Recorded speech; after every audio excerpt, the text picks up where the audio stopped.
BA तृतीय वर्ष हिंदी साहित्य के विद्यार्थियों के लिए जो है साहित्य में हमको एक कहानी पढ़नी है, भगत की गत। इस कहानी के जो लेखक है हरिशंकर परसाई है।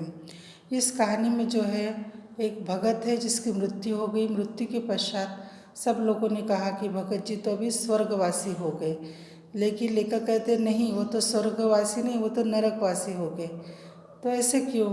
तो उन्होंने नरकवासी ऐसे क्यों कहा? तो सारा मोहल्ला उनको याद कर रहा था। भगत जी स्वर्गवासी हो गए, उनकी मृत्यु हो गई, लेकिन लेखक को लगता है नहीं, वो तो नरक के वासी है। तो ऐसा क्या हुआ? तो जब वो जीवित थे तो सारा जो मोहल्ले में मंदिर था वहाँ पे वो दिन भर भजन कीर्तन किया करते थे। और उन्होंने क्या किया, तो उस मंदिर में एक लाउड स्पीकर लगाया, उस पर दिन रात भजन कीर्तन किया करते थे।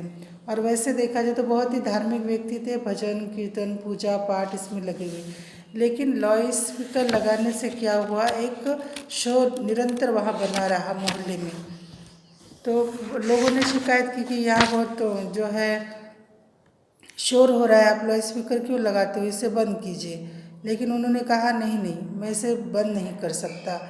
तो उनके साथ और भी लोग जुड़ गए। उन्होंने कहा कि देवता की भगवान की यहाँ पे जो मजाक उड़ा रहे हो, मैं तो लाउड स्पीकर लगा कर ही रखूँगा और यहाँ पे भजन कीर्तन होता रहेगा। और जो है यहाँ पे उनकी मृत्यु हो जाती है। तो फिर यहाँ पे जब जैसे वो नरक में स्वर्ग में चले गए, मरने के बाद स्वर्ग में गए, तो वहाँ पे द्वार पर जो एक चौकीदार था, उन्होंने कहा कि पहले टिकट दिखाओ। तो बोलते मेरे पास तो कोई टिकट नहीं है, मैंने तो बहुत पुण्य किया है, तो मुझे तो स्वर्ग में ही जाना चाहिए। चौकीदार कहता है नहीं, तुम्हारा मामला बड़ा पेचीदा है, तुम्हारी फाइल हम देख रहे हैं, तो अभी तुम्हारा जो मामला जो है भगवान ही देखेंगे, भगवान ही फैसला करेंगे कि तुम स्वर्ग में रह सकते हो या नरक में। तो उस अधिकारी ने उन्हें वहाँ से निकाल दिया। फिर वो अपने बारे में बताते हैं कि मैं तो बिल्कुल 16 आने धार्मिक आदमी हूँ, मैं रोज़ भगवान का भजन करता हूँ, कभी झूठ नहीं बोलता, कभी चोरी नहीं की, मंदिर में कितनी स्त्रियाँ आती हैं, उन सबको मैंने अपनी माता और बहन ही माना, कभी किसी की ओर आँख उठाकर भी नहीं देखा, मैं तो बड़ा सीधा आदमी हूँ। तो परमात्मा मुझ में क्यों दिलचस्पी ले रहा है, जो तो सीधे उन्हें स्वर्ग में ही भेजना चाहिए। फिर जो है कुछ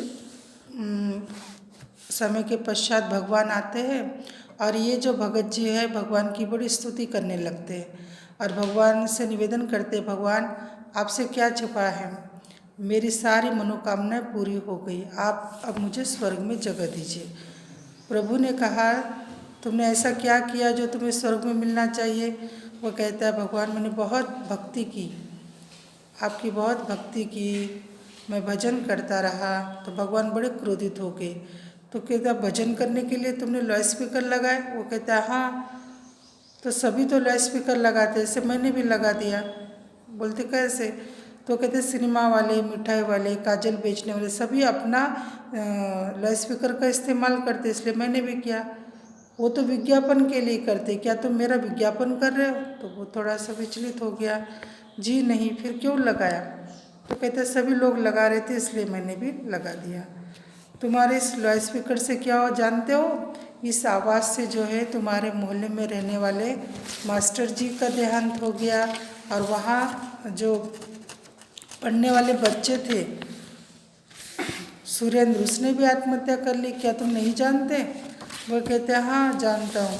जैसे उन लोगों को बुलाते, देखो ये है, इन्हें पहचानते हो, ये रमानाथ मास्टर ही तुम्हारे मोहल्ले के, पिछले साल बीमार थे, हाँ हाँ इनको तो मैं पहचानता हूँ।